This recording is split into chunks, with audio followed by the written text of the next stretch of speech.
This is Laxmi Anand, Scott. So you've made it through orientation, and now you have entered into the gate of illusion.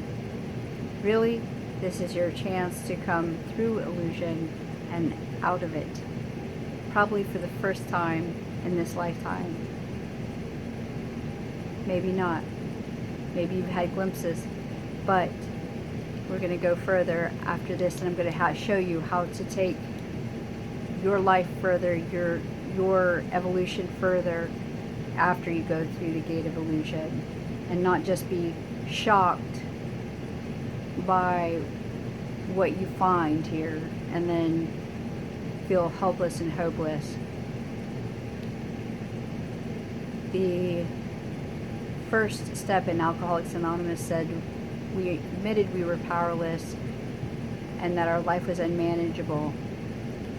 That's part of it. And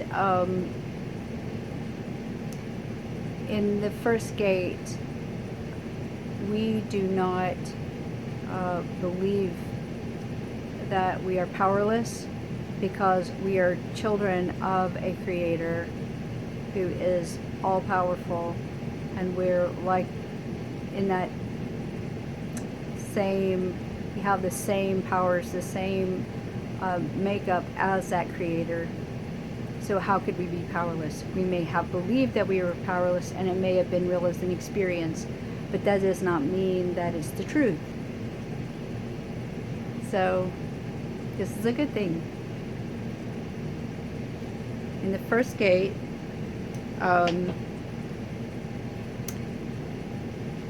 which you may have read in Realizing Emerald City,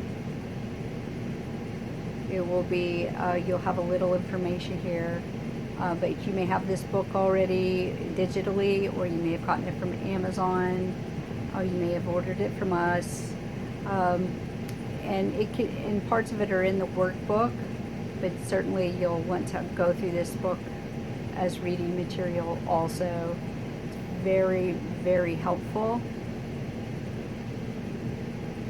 Realizing Emerald City, and it's got my legal name on it, Lydia Scott, so you'll want to look under that. Realizing Emerald City, Finding Your True Power on the Yellow Brick Road. But the first gate says, we admitted we felt powerless and ceased fighting. And that starts in, it starts on page 82 in the first edition of the book. So let's go there. And the saying there is, I tried to control unmanageability and it didn't work. That's anonymous. We admitted we felt powerless. We ceased fighting. This is different from the first step in Alcoholics Anonymous, in that where we say that we felt powerless, not that we are powerless. So in feeling powerless, feelings are not necessarily real. They are an experience, but they aren't necessarily real. They don't point to reality. They can actually point straight into illusion, and that's what we're talking about here. So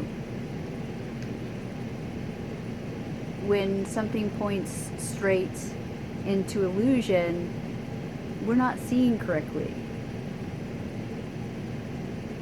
When our feelings point towards illusion, towards powerlessness, we are not seeing ourselves correctly, because we can never be powerless. We always have power. The only thing is, we're not seeing it. We're not seeing where our power is. That's why it is called the gate of illusion. This is a very important point to grasp. It's very important to know, to fully grasp that you are very powerful. You may not believe that right now, but believe that I believe. I know that you are a powerful being. Even if you don't believe in a God or a source, you have choices and power and strengths inside you that you may not realize when you are feeling powerless. Otherwise, you would not feel powerless, ever. These days, I now realize I always have choices. I always have a choice in any situation of how I may not be able to change the situation directly, but I can internally respond to the situation and find my power within it. And I have found so many solutions and many solutions in one situation that were my choice, and things that seemed impossible. But in today's day and age and where we live, there's even less reason to feel powerless. And that's good news.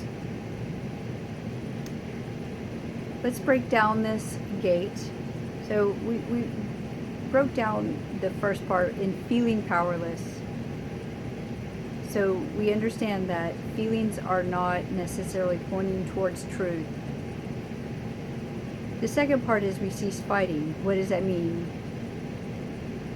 Surrender is often the term used in ceasing fighting, but I didn't want to use that term because so many people equate it with giving up. And this is not about giving up. And whatever your attachment is, or your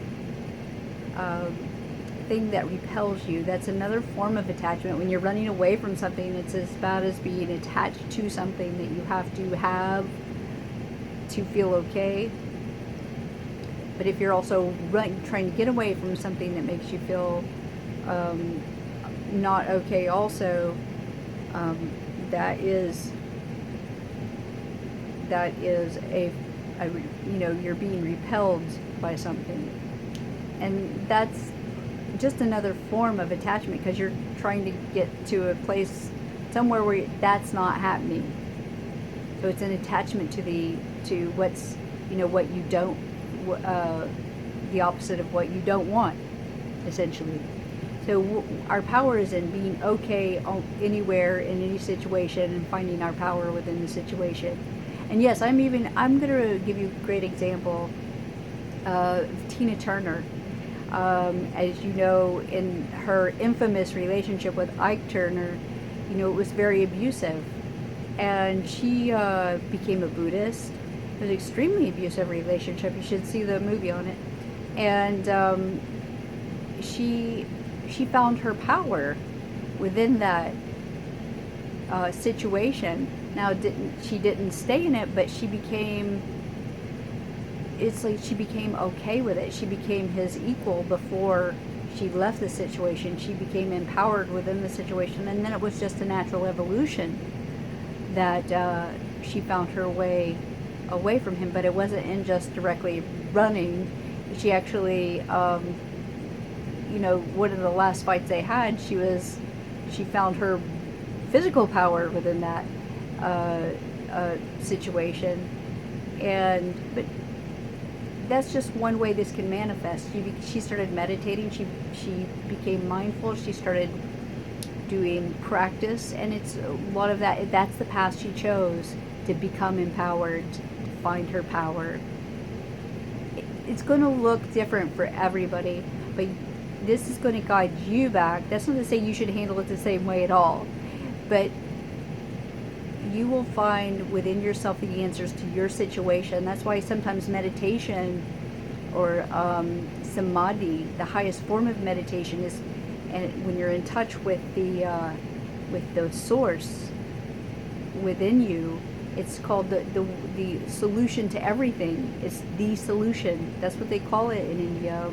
They call it the solution because it has the solution to everything. Every question that you could have, the answer is within you. And that's what we're trying to lead you back to, is your real self, through the gates. So remember that, one of the things that can happen is that engaging in attachment or a form of addiction while you're working the gates is going to render the gates slightly less effective than just, I say slightly because we're all engaging in some form of attachment and compulsions and things like that here in this world. Trust me on this. To be here that is the game that is played until we are alleviated of all of it, but there's still, we could get really deep with this, but try not to engage in the attachment. But however, one of the things in Overeaters Anonymous they talk about, and I did this myself, if you're fighting a compulsion, if you're fighting it, you're just energizing it. So we ceased fighting. So if it's something that you can't stop right now, then try to be mindful of your feelings and journal them. Write down what your feelings are, what triggered this compulsion to just take over your willpower. And sometimes it does look as if, it is surrendering to a compulsion, but that compulsion invades the rights or violates the rights of others.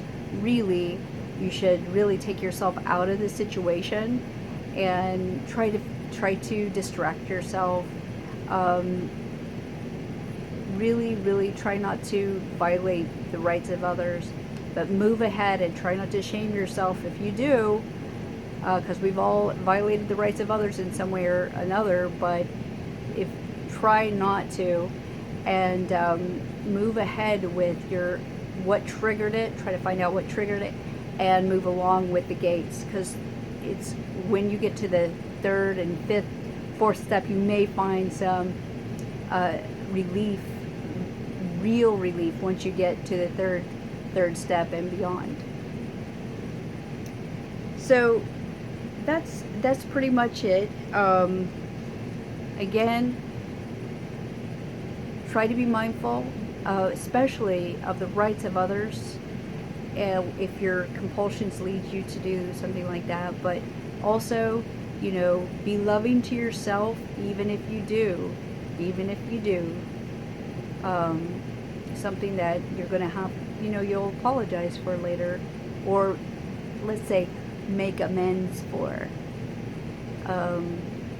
And don't even think about that. You shouldn't have even brought it up, because you don't have to think about that right now. That's a later gate, which we will address how those things are done. Don't even think about it. I'm gonna be there with you to take you through every step. Right now, just focus on the first gate. I'll be sending you questions weekly, so that in manageable amounts, so that you can look at yourself and start to ask questions and meditate on those questions. And we'll have some meditations and things like that I'll recommend for you, or I'll make. And have a great week. I'll talk to you soon. Get started with your questions and going through the gate, and engage in the community for support. Okay? Have a great day to have a great life. Bye for now, Laxmi Anand.